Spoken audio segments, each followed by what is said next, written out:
ধন্যবাদ সবাইকে আরো একবার সিম্পল ইংলিশ টু বাংলা চ্যানেলে। তো প্রতিবারের মতো আমরা আবার নিয়ে চলে এসেছি একটা ইংরেজি গল্প, যেটা ট্রান্সলেশন করব বাংলাতে, এবং আপনাদেরকে শেখাবো কিভাবে ইংরেজি গল্প বাংলায় ট্রান্সলেশন করতে হয়, এবং আপনারা আরো শিখতে পারবেন টেন্স, ভোকাবুলারি, নতুন নতুন অর্থ। তো চলুন শুরু করা যাক। আর এই গল্পের শেষে একটা মোরাল থাকবে, শিক্ষা থাকবে, সেটাকে নিয়ে আমরা দেখব। তো চলুন। দ্য ক্লেভার ফক্স দ্য এক মিনিট। দ্য ক্লেভার ফক্স, চালাক শিয়াল, অ্যান্ড এবং the little bird. Little bird মানে ছোট্ট পাখি। একটা চালাক শিয়াল এবং ছোট্ট পাখির গল্প। তো আপনারা দেখতেই পাচ্ছেন এখানে কার্টুন চিত্রতে একটা চালাক শিয়াল এবং একটা ছোট্ট পাখির গল্প। তো চলুন শুরু করা যাক। ওয়ান আপন টাইম, এক আগের কথা। দেয়ার ওয়াজ এ ক্লেভার ফক্স, দেয়ার ওয়াজ এ থাকতো, ক্লেভার ফক্স চালাক শিয়াল, ঠিক আছে, who lived in the forest, lived in the forest. তো প্রথমে আমরা পুরো ইংরেজিটা পড়ে নেবো, তারপরে তার অর্থটা ভেঙে ভেঙে আপনাদেরকে বলবো। এবার এই যে হু, হু আমরা অনেকে জানি হু যে অর্থ, হুর অর্থ আসে কে। হুর একটা অর্থ না, হুর দুটো অর্থ, একটা আসে কে আর একটা আসে যে। তো এখানে আপনাকে বুঝে নিতে হবে এখানে কোন অর্থটা ব্যবহার করা হয়েছে, ঠিক আছে। তো হু লিভ, এখানে ভার্বের থার্ড ফর্ম ব্যবহার করা আছে। লিভ মানে বাস করা, লিভড মানে বাস করতো, ইন দা ফরেস্ট কোথায়, জঙ্গলে, ফরেস্ট মানে জঙ্গলে। তো যে জঙ্গলে বাস করতো, এইরকম হবে, ঠিক আছে। চলুন তারপরে। দ্য ফক্স ওয়াজ প্রাউড, নিজেকে গর্ববোধ করত, অ্যান্ড এবং বিলিভ বিশ্বাস করত, she was a smart among the all animals. Animals মানে পশু, স্মার্ট মানে চালাক, অ্যামাং মানে হচ্ছে মধ্যে, all the animals, all the animals মানে হচ্ছে পশুদের মধ্যে সে নিজেকে কি মনে করো, চালাক মনে করতো, চতুর মনে করতো, ঠিক আছে। She was ways looking for a way, sorry, এখানে অলওয়েজ হবে, এটা অলওয়েজ আছে, ঠিক আছে। She was always looking for way, way মানে হচ্ছে দিক বি হয় বা রাস্তাকে বি বলা হয়, ঠিক আছে। সে সবসময় রাস্তার দিকে তাকিয়ে থাকতো। টু ট্রিক, ট্রিক মানে কৌশল, আদার টু গেট ফুড ইজিলি, অন্যের গেট মানে নেওয়া, ফুড মানে খাবার, ইজিলি মানে সহজভাবে, অন্যের খাবার সহজভাবে কিভাবে নেবে তার কৌশল সে চিন্তা ভাবনা করতো রাস্তার দিকে তাকিয়ে, ঠিক আছে। ওয়ান ডে, একদিন, শি স, সি মানে দেখা, আর স, শি স সে দেখলো, এ লিটিল বার্ড একটা ছোট্ট পাখিকে, sitting on the tree branch, sitting on the tree branch, sitting মানে বসা, অন দ্য ট্রি গাছে, ব্রাঞ্চ মানে শাখায়, গাছের শাখায় বসতে দেখলো, উইথ সাথে, a piece of bread, piece মানে হলো টুকরা, ব্রেড মানে আমরা জানি রুটিকে ব্রেড বলা হয় ইংলিশে।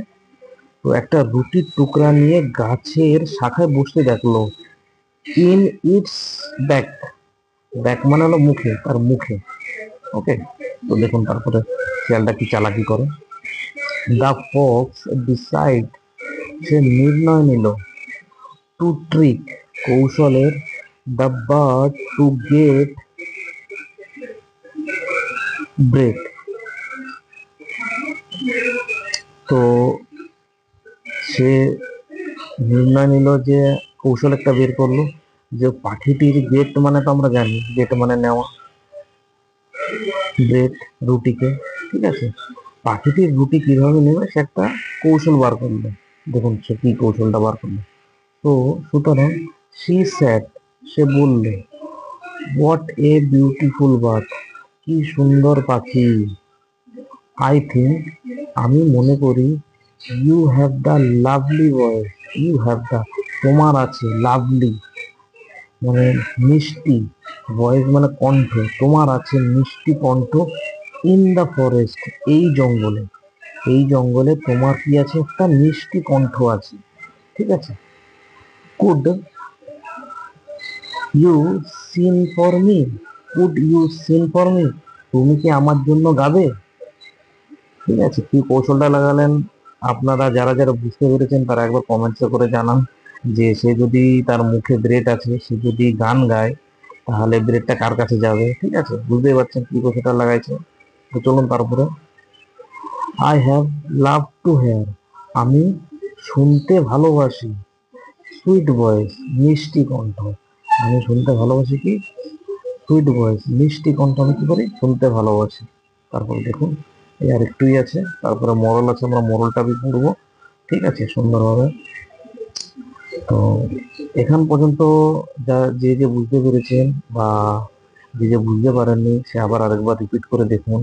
আর কারোর যদি এই গল্পের পিডিএফ দরকার পড়ে তাহলে কমেন্ট করুন, আমি তাকে পিডিএফ এর লিঙ্কটা দিয়ে দেবো। সে নিজেই পিডিএফ কে ডাউনলোড করে মোবাইলে বা ল্যাপটপে বা ট্যাবে, যে কোনো অ্যান্ড্রয়েড বা অ্যাপেল স্টোর ডিভাইসে দেখতে পারবে, ঠিক আছে। আর তার সাথে সাথে পড়তে পারবে।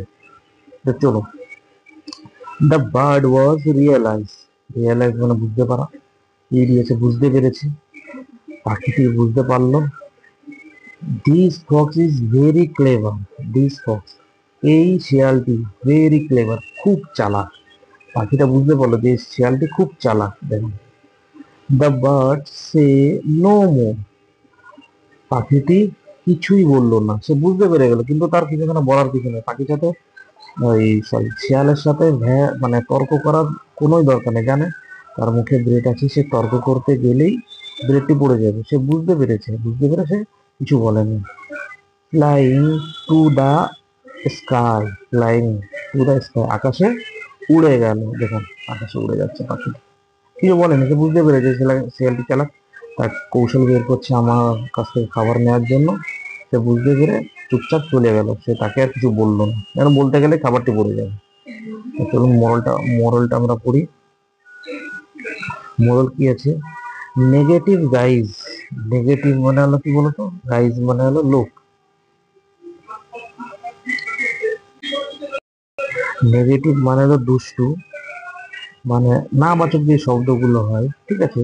দুষ্টু, গাইজ মানে লোক, দুষ্টু লোকের সুইট ওয়ার্ড, মিষ্টি কথা।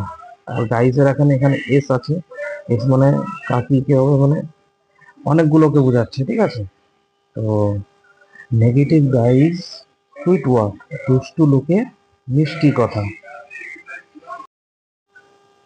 আজকের গল্পে আমরা অনেক কিছু শিখতে পেরেছি, যেটা যারা ভিডিওর শেষ পর্যন্ত চলে এসেছেন এবং যারা সম্পূর্ণ ভিডিও দেখেছেন, তো তারাই ইংরেজি শিখতে পারবেন। কেননা ইংরেজি শেখার জন্য ধৈর্য সহকারে আগে পুরো ভিডিওটা দেখা দরকার, তারপরে ইংরেজি শিখতে পারবেন। তো ধন্যবাদ সবাইকে শেষ পর্যন্ত ভিডিও দেখার জন্য। দেখা হবে পরবর্তী ভিডিওতে।